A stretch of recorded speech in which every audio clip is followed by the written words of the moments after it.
saber, Valeria, cómo se ha movido el turismo en este fin de semana largo, Semana Santa y sobre todo eso, económicamente, en cuánto se refleja en nuestro país. ¿Qué tal? ¿Cómo estás, Joana? Un saludo a ti, a las personas que nos están viendo y escuchando a nivel nacional por RPP, La Voz de todo el Perú. A ver, esto es como una expectativa realidad, ¿no? La expectativa que teníamos del dinero que se iba a mover en Semana Santa ha sido bastante conservadora, pese a la situación complicada en el norte del país, los paros y demás.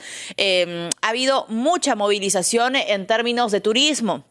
La expectativa era que por Semana Santa se movilicen alrededor de 1 millón de personas aproximadamente, ¿no? Y se mueva, y toda esta movilización genera un impacto económico de 107 millones de dólares. Pero ¿cómo nos fue? Nos fue recontra bien. Creo que esa es la... Dentro de todo, qué bueno. Dentro de todo ha sido una muy buena fecha para arrancar con pie derecho el sector turismo. Que, ojo, es un turismo impulsado por los peruanos y las peruanas. A eso, señores, se llama turismo interno. El turismo receptivo es cuando llegan los extranjeros, los chinos, aquellas personas que vengan de Brasil, de Colombia, etcétera, a invertir o a pasear. Ese es turismo receptivo. Pero esta Semana Santa iba a ser marcado, y ya lo había advertido, por supuesto, la viceministra del Mincetur, incluso el titular de la cartera del Mincetur, que iba a ser promovida justamente o en su mayoría por la presencia de peruanos de Lima a Huancayo, de Huancayo probablemente a Ica y viceversa. Se ha movido, o se tenía pensado mover 107 millones de dólares, al final se llegó a 157 millones de dólares y un total... Sí, verde, qué bueno. Tic, claro, verde, y además una movilización de un poco más de 1 millón de personas, 1.2 millones de personas. Los beneficiados de todo esto va a ser el rubro económico en general, pero además aquellas personas que dependen justamente de esos pequeños negocios de la venta de artesanías, guías turísticos y demás. Sabíamos que hay destinos favoritos, ¿no? Por ejemplo, estaba Ayacucho, estaba, por ejemplo, por allí Huancayo, estaba Cusco, estaba Arequipa, pero el norte también las playas del norte, para ser precisa, han sido uno de los atractivos que se ha mantenido, y esperemos que eso se pueda reflejar también en los ingresos de muchas familias que dependen de esta actividad. Y algo ya nos habías adelantado, Valeria, de que las personas en general estaban haciendo un esfuerzo para escoger destinos, aunque sea cercanos, 4 horas, 5 horas, pero que la expectativa era esa, pasar un tiempo fuera del lugar habitual y conocer y generar movimiento económico. Con esto queda demostrado pues que estos feriados puente que establece pues el gobierno y demás, que pues, se puede facilitar, sí ayudan muchísimo al sector turismo, y esperemos que esto sea una muy buena señal para que el 2023 sea al menos una recuperación del 50-40% de este rubro económico. Pero hay otro tema, Joana, que creo que es importante analizar. En el Perú, y este intento o la pretensión que tiene la empresa china, conocida por sus iniciales CSGI, de poder comprar o adquirir esta empresa.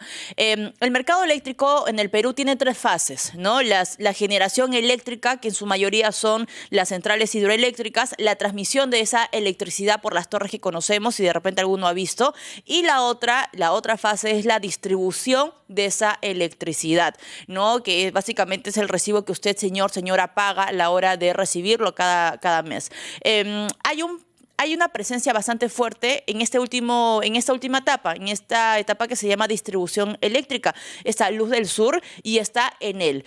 Ambas, en el caso de Luz del Sur, por ejemplo, sabemos que en el 2020, hace aproximadamente 3 años, una empresa china compró Luz del Sur, y lo mismo parece que va a ocurrir con Enel, porque la empresa china Southern Power Grid International pretende justamente adquirir las acciones de Enel por un poco más de 2.900 millones de dólares. Esto, a ver, ¿qué implica? ¿Qué significa? Que la mayoría, casi el 100%, digamos, la mayoría, el predominio, digamos, de este rubro de distribución eléctrica estaría justamente en manos de las empresas chinas, ¿no? El 100%, por supuesto, de operaciones distribuidas en Lima, y el 50% de las operaciones en nuestro país.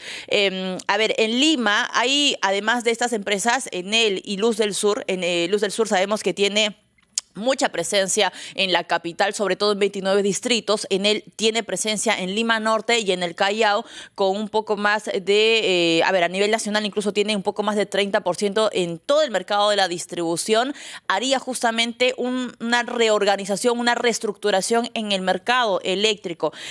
No va a ser tan sencillo, Joana, amigos oyentes y televidentes de RPP, porque hay allí un punto donde Indecopi va a tener que pronunciarse al respecto, porque debe autorizar Indecopi y las autoridades chinas a que el mercado eléctrico de distribución, para ser más exacta, quede en manos de un mercado extranjero. No estamos hablando todavía de un monopolio. De hecho, la Sociedad Nacional de Industrias ha lanzado su alerta y este gesto, digamos, de estar muy, muy atentos a una advertencia, porque implicaría una concentración justamente en el mercado de distribución y que podría exponer justamente a los consumidores, a los peruanos, a pagar precios excesivos por la energía eléctrica. Así que vamos a estar a la espera. Nos hemos comunicado, por supuesto, con prensa de Indecopi para poder tener una idea, ¿no?, de cuál va a ser el pronunciamiento. Esto podría demorar aproximadamente, Joana, unos 6 meses, que es el tiempo que demoró en el caso de Luz del Sur.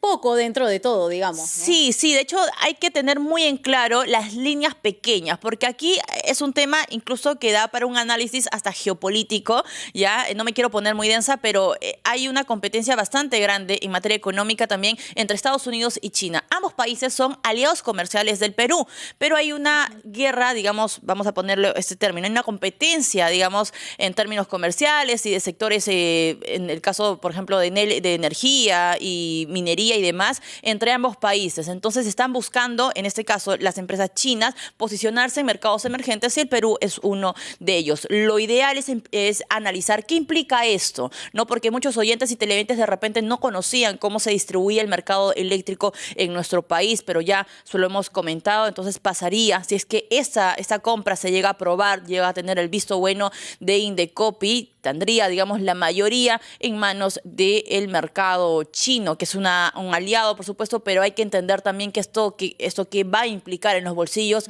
de los peruanos y evitar justamente una subida excesiva que de por sí la economía de las familias peruanas ya está golpeada por la inflación. Exacto. Y evitemos que esto sea, digamos, uno más, ¿no?, de esa lista negra. Y más bien esperan buenas noticias y que los precios vayan bajando, o por lo menos que el anuncio no sea de aumento hacia más. Exacto. Que es lo que hemos venido sufriendo los últimos meses los peruanos con el incremento en nuestros recibos. Muchas gracias, Valeria Fuertes, por esa información. 12 del mediodía, 58